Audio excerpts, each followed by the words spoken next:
Fala, meu aluno! Mas vamos embora aqui e continuar um pouquinho da nossa aula de noções de sociologia. Agora falando um pouco sobre os principais pensadores, suas ideias e seus contextos que vão nos auxiliar a responder várias questões de prova, tá certo? Vamos embora. Principais pensadores. Primeiro a gente tem aqui o Saint-Simon, Conde Saint-Simon. Pessoal, muito importante entender o contexto dele na história, tá certo? E eu sempre coloco, quando vou me referir a qualquer sociólogo, filósofo, a data em que ele viveu. Porque isso é importante para a gente entender o contexto em que ele estava inserido e não realizar o que a gente chama de anacronismo histórico, a julgar. Por exemplo, existem vários pesquisadores, vários sociólogos da época medieval e moderna que eram, por exemplo, a favor da escravidão, escravidão por dívida, tudo mais. E a gente não pode julgá-los com o olhar que temos hoje. Afinal, para aquela realidade era algo normal. Então, por isso a gente tem que se colocar em cada período de época, tá certo? Saint-Simon, que era um conde daquele período, um filósofo francês, ele propôs uma ideia chamada de fisiologia social. O que era isso?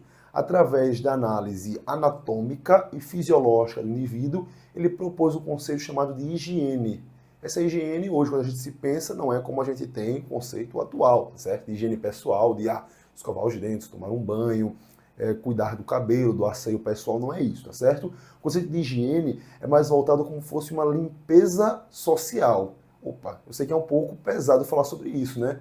A gente começa a pensar um pouco algumas guerras que foram causadas na história mundial envolvendo esse conceito de higiene social, de limpeza étnica. Só como estou falando, cada período da história tem os seus pensamentos e seus ideais. A gente não pode julgar com olhos atuais para isso. Todo esse cuidado, tá certo? E também ele foi um dos idealizadores do socialismo utópico.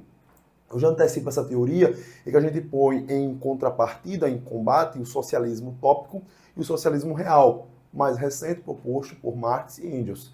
Aqui no tópico é uma realidade mais voltada à questão do comunismo primitivo, das aldeias iniciais, das convivências, do período inicial da história antiga. Certo, pessoal? Vamos analisar um pouco mais sobre essa questão da higiene. Ela é composta basicamente em 4 passos. Primeiramente, deve-se haver uma elite científica industrial. Olha, muito cuidado com isso, porque não é somente ele que afirmava, tá certo? A gente pode voltar um pouquinho na história, analisar um pouco Platão, por exemplo, após os pré-socráticos, ele ali já afirmava um pouco em relação a isso, falando-se, a sociedade é dividida em castas. Platão defendia isso, em castas, em que o governo deve se ter pelos filósofos, o homem guiado pelo saber, pela razão. Então havia um tipo de elitismo. Até por isso, pessoal, a gente antecipa um pouco na história da sociologia, é por isso, certo, que hoje, desde há um tempo, os políticos recebem salário. Você pode pensar, mas professor, Neto, o salário que eles recebem são exorbitantes, eles próprios às vezes aumentam o próprio salário. Olha, essa questão é um pouco mais complexa, mas analisando somente friamente por que nasce o salário, era porque nesse período pré-histórico de Platão não se tinha um salário para quem participa da vida política. Então, quem participava? Quem tinha um ócio, tempo livre, no caso os ricos. E como uma forma de garantir a participação de todos, criou-se o salário para eles, certo?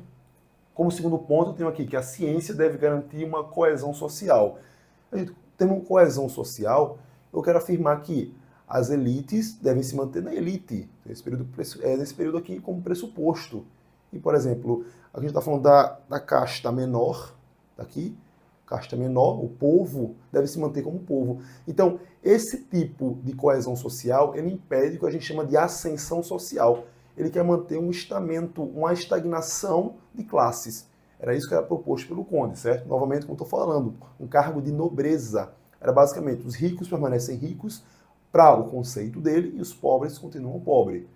Cuidado, sempre comento isso, galera, carreira policial, aquele pensamento um pouco mais altivo, aquele pensamento mais para frente. Então, muito cuidado com esse tipo de pensamento aqui, tá certo? Você pode até discordar, mas o que importa é como ele vai ser cobrado na sua prova e como você vai assinalar isso na questão, certo? Como terceiro ponto da higiene para o Conde Simon, a sociologia deve orientar a indústria e a produção. É uma coisa totalmente inimaginável como a gente tem hoje como pensamento da sociologia. Por exemplo, o Durkheim, sociólogo muito famoso, ele quer dizer que a sociologia ela analisa os fatos sociais para qual é o intuito principal? Prever comportamentos.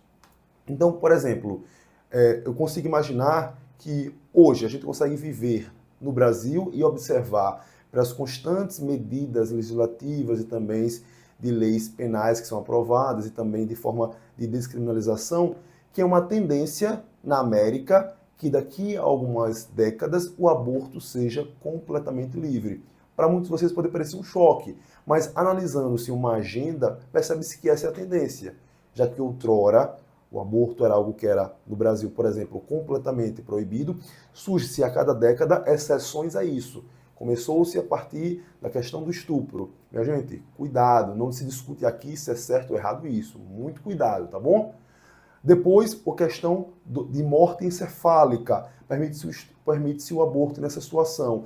E a cada década que passa, começa-se a cada vez mais se flexibilizar a regra, até chegar, pelo padrão sociológico, preste atenção, pelo padrão sociológico, a permitir o aborto em qualquer circunstância, apenas pela vontade da mãe.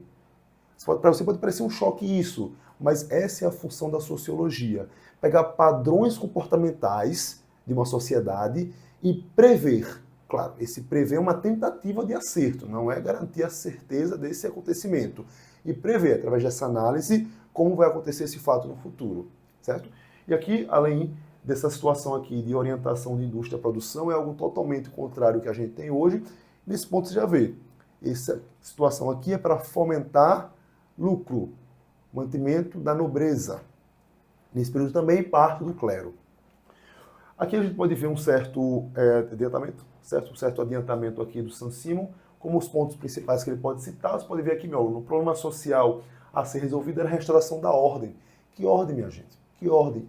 Pense o seguinte aqui, a época que ele vivia, questão do Estado moderno, absolutismo, a nobreza perdia aos poucos, século a século, o poder que possuía antes. Então a ordem que ele remete-se aqui é a ordem da nobreza, remeter a ela o poder que ela possuía antes, certo? Como segundo ponto, acreditava que o progresso econômico acabaria com os conflitos sociais e traria segurança ao homem. Então ele restringia a paz, a humanidade, ao progresso econômico. Hoje a gente sabe que essa paz, esse fim da violência, envolve muito mais contextos que somente o lado financeiro. A questão também de saúde mental, há toda uma questão mais avançada hoje que a gente tem como parâmetros para definir o que é paz numa sociedade, não somente o critério econômico. Outro ponto, ele fala também da questão do pensamento social, que deve estar direcionado como objetivo à indústria, ou seja, produção mecanizada. Isso aqui é um passo que a gente pode ver que, em décadas posteriores, originou o que a gente conhece como Revolução Industrial, que a gente falou na nossa primeira aula, que é um dos primórdios da sociologia, do nascimento dessa ciência. E a elite da sociedade deveria ser formada por industriais e homens da ciência. Novamente, fechando um nicho de poder centrado nessas pessoas como líderes, que a gente tem como uma noção primordial do que é o capitalismo, que é o sistema capitalista a partir dessa noção. Certo, meu aluno? E aqui, nesse quinto ponto, a ciência ocuparia o lugar da religião na função de conservação social. O cientista seria a substituição do clero. Aqui ele já tem uma questão de um fim do teocentrismo, um foco no antropocentrismo. A gente já entende aquela noção de renascimento cultural, renascimento científico. Então já tem uma ideia aqui, a sua vanguarda desse sociólogo e filósofo. Você pode observar também, meu aluno, que a ciência da sociedade era vital para estabelecer a nova ordem.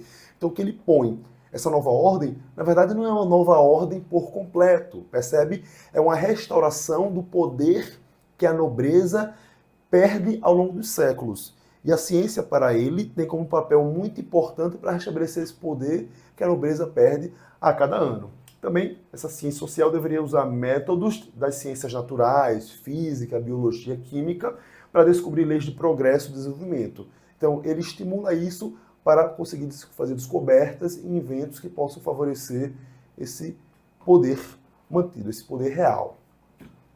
Como último ponto da higiene, que é um ponto interessante, a restauração da ordem, da reordem, certo? Da nobreza, garantindo assim, meu aluno, o que é mais importante, o progresso econômico.